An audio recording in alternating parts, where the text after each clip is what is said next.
Hello viewers, আসসালামু আলাইকুম। Welcome back to my channel. আজকে আমি তৈরি করে দেখাবো আমের টকঝাল মিষ্টি আচার। এই আচারটা তৈরি করতে আমার লাগবে কাঁচা আম। কাঁচা আমটাকে আমি নুন হলুদ মাখিয়ে কিছুক্ষণ রোদে শুকিয়ে নিয়েছি। আর এখানে নিয়েছি কিছু গোটা মশলা, ধনিয়া, জিরা, পাঁচফোড়ন, দারচিনি, এলাচ আর কিছু শুকনো মরিচ। এবার এটাকে আমি কিছুক্ষণ কড়াইয়ে ভেজে পাটায় গুঁড়ো করে নিব। এবার একটা কড়াইয়ে তেল দিব, কিছুটা আস্ত শুকনো মরিচ আর কিছু পাঁচফোড়ন দিয়ে এটাকে ভেজে নিব। ফেনাটা না চলে যাওয়া পর্যন্ত আমি এটাকে ভাজতে থাকবো। ব্যাস ফেনাটা কমে গিয়েছে। এবার এটাতে আমি কাঁচা আমগুলো দিয়ে ভালো করে কিছুক্ষণ ভেজে নেব।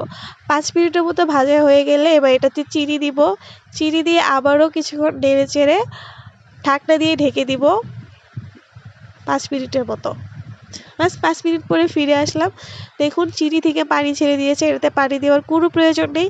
এবারে আমি এটাতে কিছুটা লবণ দিব, দিয়ে আবারও কিছুক্ষণ নেড়ে চেড়ে দিয়ে দিব গুঁড়ো করে রাখা মশলা।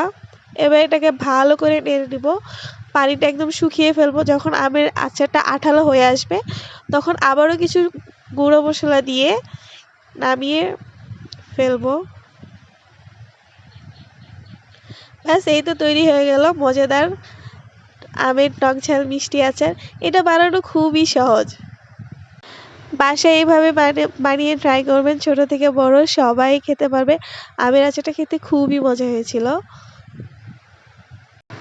ভিডিওটি ভালো লাগলে একটা লাইক করে দেবেন, আমার চ্যানেলটা সাবস্ক্রাইব করে দেবেন যেন আমি আপনাদের সাথে আরও নতুন নতুন রেসিপি শেয়ার করতে পারি। Thank you.